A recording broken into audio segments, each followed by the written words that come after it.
There's something about He-Man that strikes the right chords. It's campy, it's fun, and even though it's for kids, I gravitate towards it. I'm an adult, trust me. When things get dark and gritty in the comics world, you get this feeling of redemption that it was always meant for adults. Perhaps that is why I love the DC Universe version of He-Man. If you take a cursory look at the history of He-Man and the Masters of the Universe, you will know that they are no strangers to the comic medium. We've seen them in various iterations, with Marvel Comics, MV Creations, Dark Horse, and even Image Comics having a go at trying to bring the magic of Eternia to mortal pages. But I think many will agree with me that nothing holds water to what DC did with He-Man. The mature world building, the brutal stakes, and the anxious plot pace completely redefined He-Man's mythos. So how did this legendary crossover happen? Back in 2012, Mattel realized they wanted someone to reinvigorate the lore of He-Man and give him a fresh, modern look. That led to a partnership with DC, starting with some digital-first chapters that later transitioned into a full-fledged print run. The vision and strategy for the comics came from some heavy hitters in the industry. There was Jeff Johns, who has written Sinestro Corps War and Blackest Night. There was Keith Giffen, who you might know as the co-creator of Rocket Raccoon and Lobo. James Robinson, the guy best known for reviving the Justice Society of America, also contributed. The secret behind the success of any franchise is that the creators treat the lore and mythos with the utmost respect. That is what happened with He-Man too. While there is a push towards originality and telling new stories, they do so by remaining loyal to their characters. This is perhaps what helped He-Man stay relevant, even after so many years. All the fans going crazy for the new He-Man movie is proof enough of that. The 2012 series maintained that sense of respect and delivered stories that had depth and emotional maturity. This wasn't the typical Saturday morning cartoon people were expecting. This begins with Skeletor actually winning and goofing that up by failing to tap into the power of Grayskull. In this grim timeline, Skeletor has wiped the memories of our heroes, and they are living lives extremely different from their warrior selves. Adam is a plain woodsman, Teela is a slave girl, and worst fate of all, the sorceress is Skeletor's prisoner. This brilliant high-stakes story follows Adam as he finds himself and shows us why he is the most powerful man in the universe. So what are we waiting for? Let's dive in. Don't forget who you are. Adam, a woodsman in the forest, had a glorious dream the previous night. He saw himself as someone powerful and mighty, a hero. He dreamt about a war against evil where he fought alongside friends who all had specific talents. The dream was wonderful, as good always won against evil. But in the light of day, Adam has to realize that it was just a dream, nothing more. After all, he is Adam the Woodsman without any power or valor to change the horrible world he is a part of. As he fells trees, he hears his father call out for him as he is hungry. His father, an old senile man, was the woodsman before him, but now his mind had wandered away. His father asks him to make sure the food is served on the good china, and Adam humors him, telling him that it is from the royal kitchen and on their best china. Adam's memories are very vague. Sometimes he remembers his father as a vigorous, sagely man, but other times he does not know what he remembers. He doesn't stress about it much though, as what else can a woodsman need more than the trees and his axe? As he works, he sees a blue-headed, orange-winged falcon on a nearby tree trunk. It flies away as he approaches it, but returns the next day again. As the falcon inches closer, he gets a feeling that he has known the falcon all his life, and calls out its name, Zor. He lets it fly away and asks him to visit him again tomorrow. That night, Adam has the same dream once again, and decides to set out in order to find the meaning behind the dream. He enlists the help of a woman who lives nearby to look after his father, and the woman is only too glad to help, as Adam often does chores for her. Adam is not sure why he wants to leave his cabin in the woods, but the urge to leave is a force that cannot be ignored, and he gives in. After traveling for some time, he comes face to face with Beastman, who asks him to turn around as he has wandered far enough from home. Adam is surprised that Beastman addressed him with his name and tells him he might have been thinking about a different Adam. He picks up his axe just in case, though, and he could not have made a better decision as Beastman lunges at him. He doesn't defend himself, though, instead choosing to duck and run. Adam doesn't know fighting, so he chooses to use the skills he does have. He knows the woods and can wield an axe like it's his limb. He attacks Beastman, and a feeling inside of him tells him that he can beat him. Focusing past his fear, Adam throws his axe to cut a sharp, stout branch and shoves it behind Beastman's shoulder. He then knocks him out with a swift punch. Zor swoops down as the fight comes to an end. With questions about how or why Beastman knows about him, Adam follows Zor out of the forest. In Castle Grayskull, Beastman returns to the master he serves, Skeletor. Skeletor knows that the farther Adam travels from the cabin in the woods, the more he will find out. So he sends out orders to every one of his lackeys to stop him, alive or dead. You are just like me. In Castle Grayskull, Beastman gives Skeletor the troubling news. He might have made Adam's mind forget that he is He-Man, but his body remembers that he is a warrior. Adam wielding a woodsman's axe like a battle axe was enough for Beastman to know that Adam's instincts are all alive and well. Skeletor is not impressed with Beastman, as he had given him a simple task, to kill his nephew if he ever violated the boundaries Skeletor had set for him. But Beastman had failed. He picks up an apple in his platter and bites into it, causing Beastman to scream in pain. Another bite makes him yell out loud, and as Skeletor drops the apple, Beastman crashes down. Looks like Skeletor's powers have grown since the last time we saw him. His curses are more powerful, and he can torture his lackeys without even touching them. As Skeletor leaves, Beastman calls him merciful and thanks him. Skeletor walks out the castle, muttering about intolerable and incapable servants, and shoulder jabs a maid who drops the clothes she is carrying. Angrily, he turns her into a stone and tells himself that the power is his for now and forever, as he has all of Adam's memories to manipulate him as he wants to. Meanwhile, Adam walks across a desert filled with the strangest sense of déjà vu. He wonders how places he has never been to can trigger memories he did not know he had, and how he could have forgotten the raw splendor of the places he is walking through. He wishes Zor, who leads him on without question, could talk. As he cuts off a cactus branch to squeeze the liquid out, 3 desert riders approach him on what can only be described as a black reptilian monster from your nightmares. These are cyber camels, unique beasts of burden of Eternia. Adam asks them to point him towards the nearest oasis or spring source, but one of the riders shoots a dart into his neck and causes him to pass out. The other 2 bind him, while the first guy reminds them that their orders are to take him alive and unharmed. They take him to their ruler in Arid Spring Oasis, a desert settlement. Their masked ruler welcomes him and lets him know that struggling against his restraints is useless, as they were built specifically for him. Adam is surprised to know that, but the masked ruler continues, telling him that his uncle has sent his regards, and an order of execution. He demands to know the uncle's name, and the masked ruler tells him, Skeletor. As Adam frowns, Trapjaw tells him that the name disturbs him just as it should. Adam's not frowning because he is worried. He is frowning because he can't remember the name. The masked ruler is not surprised to hear that and tells him that's how Skeletor wants it to be, for Adam to die without ever knowing. The masked ruler introduces himself as Cronus, also known as Trapjaw.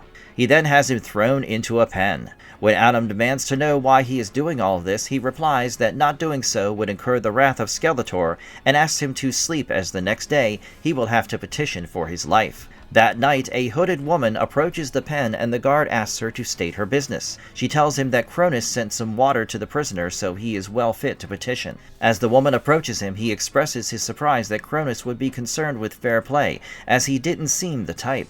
The woman confirms that he is not. As she gives him the water, both of them get a strong feeling that they should know each other's names. The woman calls herself Desert Wind, but Adam can easily identify a slave name. He pushes her to give her name, and she tells him that it is Tila. The guard grows suspicious that she is taking so much time, and pulls her away from the pen.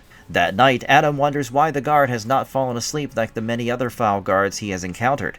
The thought worries him, as this is the first time he has been captured. The next day, Adam is brought in front of Trapjaw to petition. The rules of the game are simple. He has to petition someone for his freedom, and if they say no, he has to battle them till they die. He then has to petition another one, so on and so forth, till someone says yes, or everyone dies, or he dies. Adam doesn't feel like killing everyone, but he doesn't have a choice. Trapjaw throws his axe at him when Adam hesitates, but Adam ducks, and the axe lodges itself in the skull of a man behind him. Adam snatches the sword from the fallen guy, and seeing that he is outnumbered, decides to run away. The guards and soldiers of Trapjaw give chase, but an earthquake shakes them off Adam's back. Trapjaw decides to take Adam himself, regretting that he and Skeletor underestimated his spirit. An intense fight takes place with Cronus fighting for revenge while Adam's just trying to survive. Adam is shocked to learn that he is the one who ruined Cronus' jaw, as he has not even seen him before. Cronus doesn't bother to educate him, deciding to kill him without the truth. Suddenly, a stampede of beasts of burden knocks Trapjaw off his feet, and Tila, riding on one of the creatures, pulls Adam up. The two escape, and that evening Trapjaw has to explain to Skeletor why he did not just slit his throat. After they are far enough from the settlement, Teela and Adam start bickering with Teela, calling him Adam even though he never told her his name. Adam realizes that she is just like him, having memories of people and things that she has never met. Zor joins them, and Teela, with just one look at the falcon, asks Adam if he realizes that it is not actually a bird on his shoulder. Perils of the Sea. Teela puts forth her theory that they are cursed by someone. Adam cannot wrap his head around that, as he is still shocked about the fact that Zor is not a bird but a simple mystical projection. He also can't bring himself to poke the weird lobster-fish hybrid meal in front of him that Teela already ate. They figure to just follow Zor, as that decision feels the most right. The two board a ship, with Teela discreetly making a deal with the captain that Adam would work off half the fare, the other half being paid off by the cyber camel. Adam whines about it, but he does not have much of a choice. Teela does not care much about Adam's complaining, and as she pets Zor, she asks how he never noticed that Zor is a projection. Adam explains that he was distracted, and Teela understands that Zor's illusion is caused by some sophisticated sorcery. 3 guesses who? The captain overhears their talk and asks Adam to talk less and scrub more. In Castle Grayskull, Skeletor asks the sorceress, now his prisoner, why she does not think he is a gracious and magnanimous host. He demands to know how to access the key to the power stored in the castle. He had spent years pursuing He-Man's sword, thinking that that was the power source, but now that he had it, he realized that its power came from Grayskull, the true source. The sorceress looks worse for wear. Her clothes are torn, she is clearly weak, and her hands have been secured to the armrests of the chair. Skeletor demands access to the power of Grayskull, but the sorceress doesn't answer, her eyes indicating that she is far away from Grayskull. He orders his men to force-feed her and asks her to try to hold it down this time. Having had a moment of reprieve from his cleaning duties, Adam decides to spar with Teela. Teela is an expert with the sword, while Adam struggles and tells her that whatever happened in the oasis was a fluke. She easily disarms him, and Adam asks how she is so good at sword fighting. Teela doesn't know the answer to the question, though, as she had always known her way around a sword. The captain, who had noticed her skills, asks her if she is just as good against someone who would want her dead. Teela realizes that the captain is talking about the things pacing them. Adam's confused about it, but Teela had kept an eye on them from the moment she set foot on the ship, something that the captain had noticed. She tells them that they had invited the attention of the merman, and now they might have to put Teela's skills to the test before they die. Teela gets a feeling that it has something to do with them. Before they can discuss further, a giant octopus-like creature rises out of the sea and wrecks a part of the ship.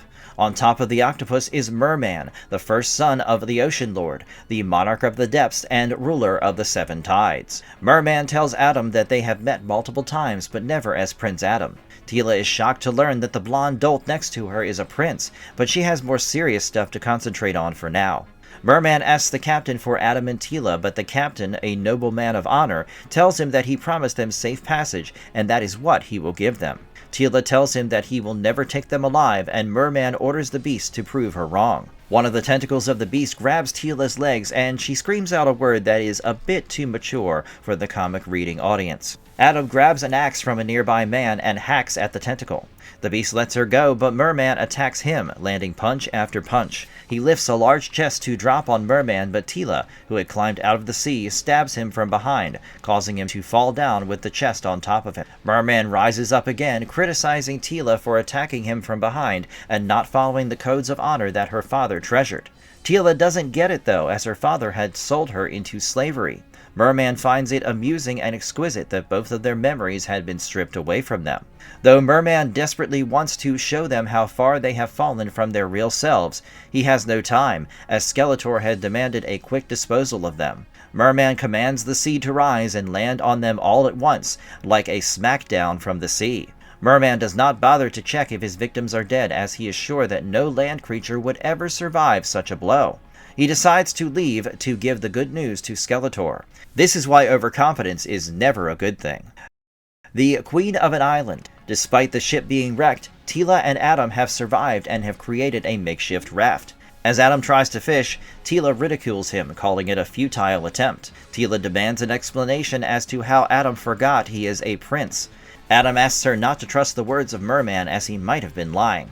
Adam tells her what set him out on the journey, the vivid dreams about a guy with a skull for a face, and Tila tells him that she had been having the exact same dream. Their conversation is interrupted by a bird dropping a coconut on Tila's head.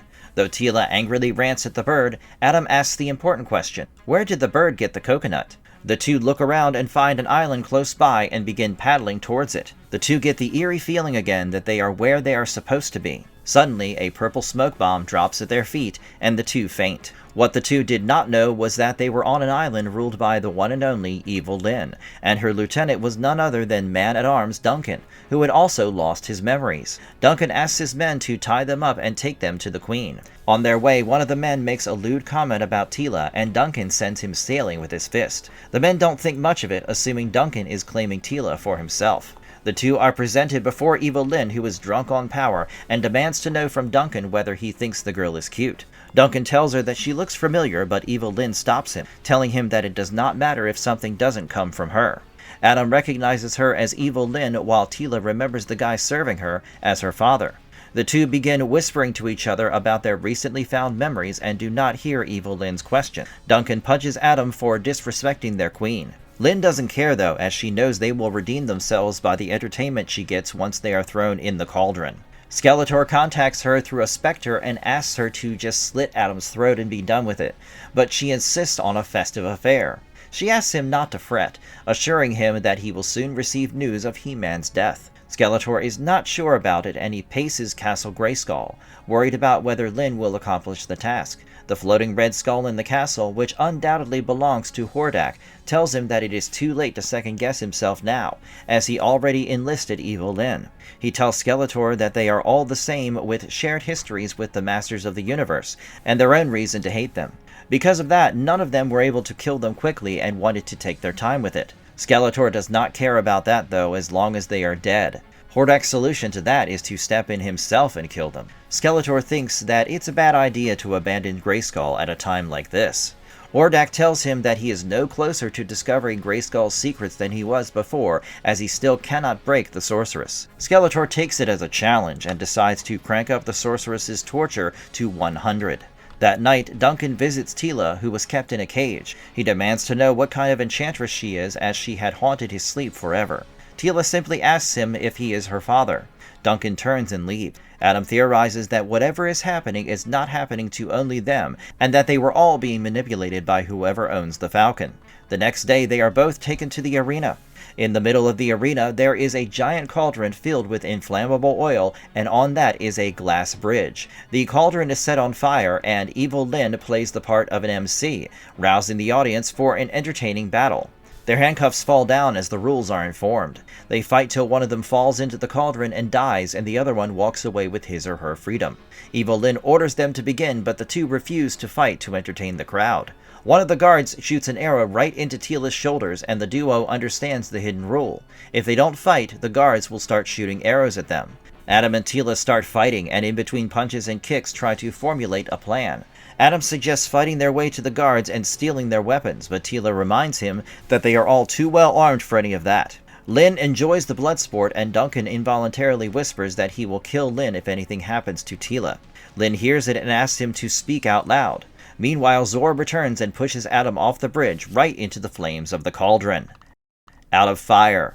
As Tila kneels down, trying to see if Adam is still okay, Lynn celebrates the delicious look of pain in Tila's eyes. Lynn informs them that the flames grow stronger with each drop of blood shed as the flames spit Adam back onto the bridge. Tila asks Adam if the flames are illusions, but Adam tells her that no, they are real, but their heat is faint, an enchantment of some kind. Their talks are way too long for the guards watching, and another arrow comes flying into Adam's thigh. Duncan reminds them that Her Majesty is most unpleasant when he is bored.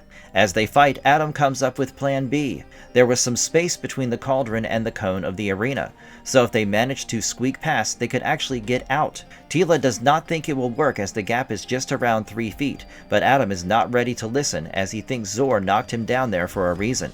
Together, the two manage to roll away from the cauldron and find a secret pathway. They both follow the path, bickering incessantly, while Lynn sends Duncan and his men after them. She then takes what is probably the worst smoke call of her life to Skeletor. He asks her if she intends to get them sooner rather than later, and Evil-Lynn says yes, though she does not care much for Skeletor's tone. She blames the silly bird for knocking the prince down.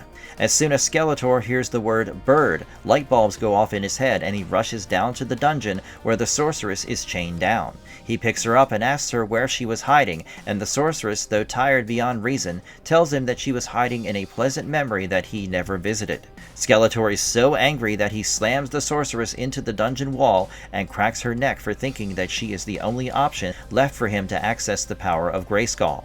He leaves her lifeless body still chained to the floor and promises to find the key to Grayskull's power, even if it means razing the castle to the ground. Teela and Adam follow the stairway down to a circular door, and as soon as Adam touches what he thinks is a dead end, the door opens up with a glorious light. Teela asks him never to shake hands with her ever again, but Adam does not believe that it is him who caused the door to open. As the two walk in, they see a sword embedded in a stone. Immediately, Adam knows that it holds the answer to all their questions. As he inches closer to the sword, a green tiger lunges at him. That's right! Cringer too has forgotten who he serves. As Teela and Adam fight Cringer, Duncan and his men catch up to them. Seeing Adam battling the green cat, Duncan catches a hold of Teela and decides to return with her, as Adam is sure to become kibble. Teela begs him to help Adam, but he does not listen. Adam hopes his instinct is right, and after wrestling Cringer away, pulls at the sword. As soon as the sword is in his hand, he knows the words he has to say. "By the power of Grayskull, I have the power!" A wave is sent all across Eternia. Every minion of Skeletor realizes that Adam has triumphed, while memories return to Teela, Duncan, King Randor, and Adam. The news reaches Skeletor too, and he declares that while he took their memories last time, this time he will take their lives. The final countdown.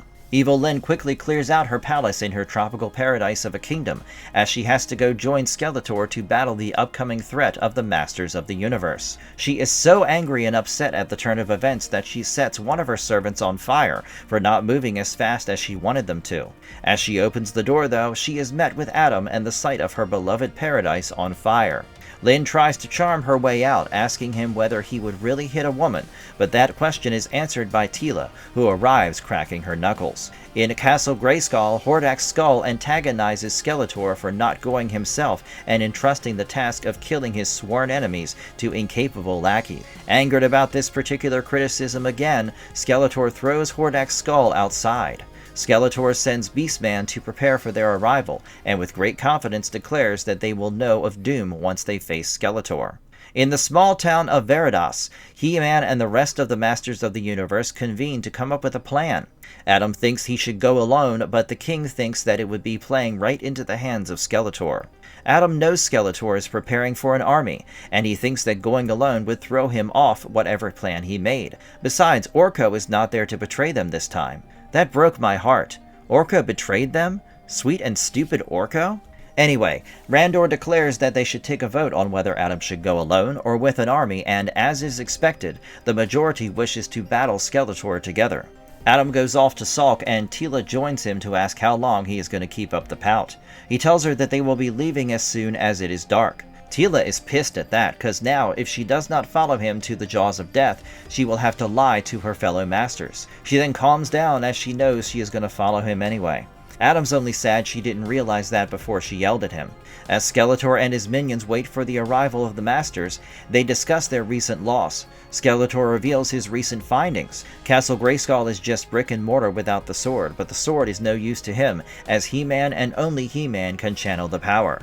Evil-Lynn tries to call him stupid for not keeping the power sword closer to him, and Skeletor replies by using his magic to make sure Lynn is unable to open her mouth. The start of the battle is announced with a loud blast, as He-Man comes in charging on Cringer, with Teela on her golden unicorn close behind.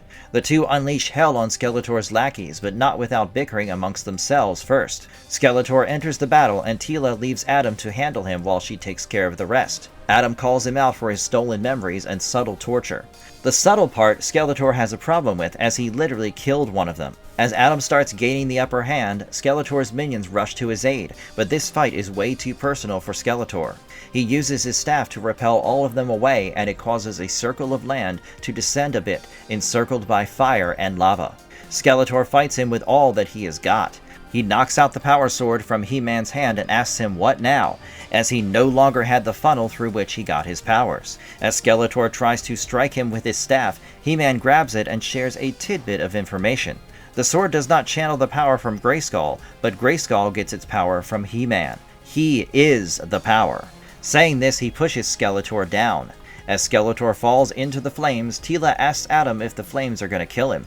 Adam looks down and sees Skeletor alive, but lies to Teela that he is sure Skeletor is dead. As he throws Skeletor's staff down, he wishes his uncle would take this as a warning, as he feels pity for him. As the staff crashes down, Hordak's head asks Skeletor if he can finally see past his fat ego. Hordak tells him that he knows Skeletor, and he wants him to know his true form, not that of a minion. He takes him to his throne, surrounded by the evil horde, and tells him that though he desires Skeletor's death, this is not the time for him to die. He promises him that he will live another day to fight his nephew. An awesome story with even more awesome art, but I still can't get over two major things. They killed the sorceress? Teela Na is history, and her best friends did not even take the time to warn her? She was just a punchline to Skeletor's insufferable jokes, and the Masters of the Universe did not even grieve her. I mean, I get it, they had Skeletor to battle, but not even a war cry that says, "For the sorceress?" The second shocking revelation is that Orko betrayed them and was directly responsible for Skeletor scrambling all their memories. Since it was not really explained, I will hold on to the hope that Orko was cursed or was framed by some other malevolent being. I really loved this comic book, especially because of the dialogue. Skeletor is witty, Evil-Lynn is a diva, and the bickering between Teela and Adam is quite entertaining. Would love to see more of this. That was my opinion. What did you think of He-Man and the Masters of the Universe? Let me know in the comments below, and if you liked this video, tap on that thumbs up, subscribe, and ding that bell. Alright, I will soon be back with more awesome stuff, but until then, take care and goodbye.